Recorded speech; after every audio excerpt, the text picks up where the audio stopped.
Mars. Après notre Lune, c'est très probablement le prochain objet de notre système sur lequel l'homme marchera.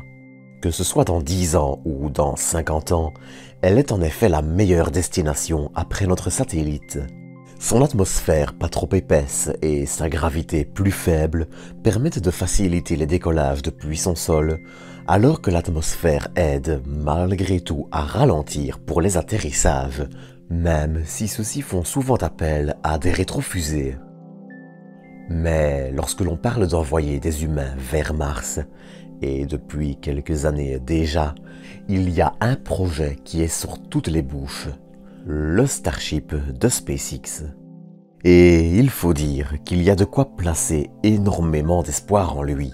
Lorsque l'on voit le progrès rapide réalisé par la société d'Elon Musk dans le développement du véhicule, du premier saut du Starhopper en 2019 aux prototypes orbitaux de 2022, on ne peut s'empêcher de rêver à ce que sera la suite.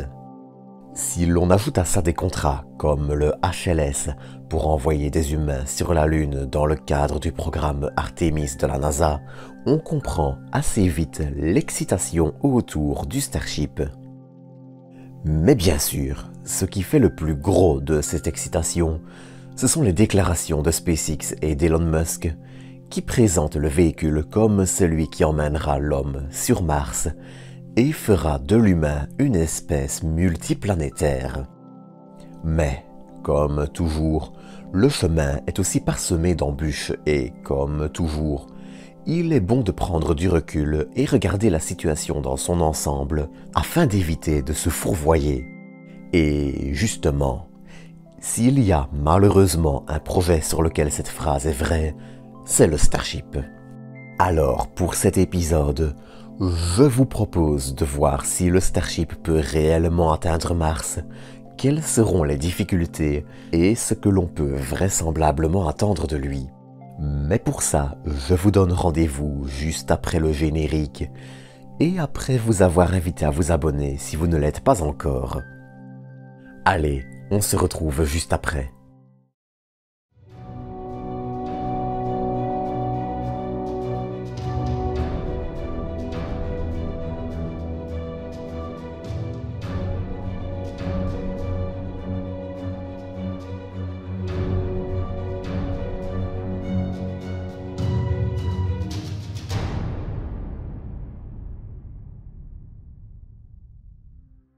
On n'y pense pas toujours, mais avant de viser le sol martien, le Starship a encore énormément de chemin à parcourir. Que ce soit au niveau des technologies à développer, ou même du déroulement même de la mission, énormément de questions restent encore sans réponse, ou avec une réponse assez floue. Néanmoins, pour aujourd'hui, j'avais envie de vous parler de ces difficultés en suivant l'ordre chronologique du déroulement d'un vol vers Mars. Déjà, la première question qu'il sera important de se poser, c'est celle de la capacité en nombre de passagers. Car, si les chiffres d'une centaine de passagers vers Mars sont avancés à plusieurs reprises, ils restent néanmoins grandement hypothétiques. Car il y a déjà un très gros problème qui se pose avant même le lancement. Les systèmes de support de vie, car c'est idiot, mais avec une consommation d'environ 700 grammes d'oxygène pur par jour et par individu en moyenne, on se retrouve avec une consommation de 70 kg par jour pour 100 personnes. Fois 115 jours, la moyenne du temps de voyage vers Mars, il faudrait déjà compter 8 tonnes de réserve d'oxygène. Et 51 pour les 2 ans du voyage et séjour martien, et tout cela alors que le Starship n'a une capacité que de 100 tonnes. Mais le plus grand défi n'est même pas encore là. Dans l'état actuel des choses, la coiffe du Starship fait 9 mètres de diamètre pour 18 de hauteur. Pour faire bref, cela laisserait ainsi en théorie un espace de 10 mètres cubes par personne pour 100 personnes. Le problème, c'est que ces calculs ne tiennent en aucun cas compte d'autres contraintes, rendant impossible, elles, d'envoyer 100 humains dans un Starship. Entre les besoins en matériaux non renouvelables, je pense notamment à la nourriture ou du moins en partie, les systèmes de filtration d'air, les espaces de stockage, le matériel de rechange et enfin le matériel scientifique qui devrait être déployé sur Mars. Dans les faits, compter sur un petit équipage de 3 ou 6 personnes serait en effet bien plus raisonnable, tant en matière de ressources que de sécurité. Car c'est idiot, mais avec une centaine de personnes, même triées sur le volet, l'isolement des 2 ans d'absence et 2 fois 6 mois de voyage est crucial à prendre en compte également et serait aussi plus facile à gérer pour un petit groupe se connaissant bien. Mais, avant même de quitter l'orbite terrestre, un autre problème se pose, le carburant. On le voit bien avec le Starship lunaire. Une fois en orbite terrestre, le Starship doit être ravitaillé. S'il faudrait compter entre 4 et 8 lancements pour un ravitaillement complet, la complexité de cette étape, toujours en orbite terrestre, est à garder en tête.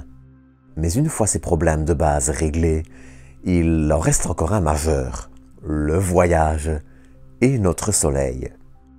Car c'est idiot, mais vous n'êtes certainement pas sans savoir que ces tempêtes peuvent envoyer de gigantesques flots de particules et de radiation dans l'espace. Si dans le cas des vols vers la Lune, celles-ci ne sont pas un grand problème, puisqu'ils peuvent être détectés suffisamment longtemps avant leur arrivée pour soit renvoyer les astronautes vers la Terre, soit postposer le lancement, la situation devient en revanche tout autre dans le cas d'un vol vers Mars. Si dans l'ISS, la proximité avec la Terre et le champ magnétique ne font pas du problème une menace majeure, ce sera tout autre chose dans le cas d'un voyage vers Mars. Privés du champ magnétique de notre planète bleue, les astronautes devront compter sur un blindage dédié à ce type de radiation qui alourdit la mission assez considérablement, prenant encore plus sur la capacité de 100 tonnes. On peut bien sûr envisager de n'isoler qu'une partie du Starship pour créer une pièce sécurisée où l'équipage pourrait se réfugier. Malgré tout, cette pièce devrait quand même être d'une taille respectable et accueillir un fameux paquet de personnes. Mais là où le bas blesse réellement, c'est une fois sur Mars. Je passerai ici les questions des pieds, de la stabilité, du guidage du Starship, etc., qui restent encore assez simples comparés au restant à solutionner. La grande difficulté sera déjà de fournir à l'équipage les ressources nécessaires à son séjour martien d'au moins 1 an une fois posé, en attendant que la Terre et Mars soient à nouveau bien positionnés pour permettre un retour. On peut envisager plusieurs scénarios, évidemment. Envoi de ressources via d'autres starships, ressources stockées dans le Starship si l'équipage est assez petit et que l'on peut produire suffisamment. En fait, le séjour même d'astronautes sur Mars pose encore énormément de questions, que ce soit pour les systèmes essentiels à leur survie, leur protection et bien d'autres. Mais là où le Starship risque de bien plus souffrir de sa conception, c'est au niveau du retour sur Terre. Il est en effet assez illusoire de penser qu'après un voyage Terre-Mars sans ravitaillement, il dispose d'encore assez de carburant pour soit se poser sur Terre, soit se placer en orbite autour d'elle.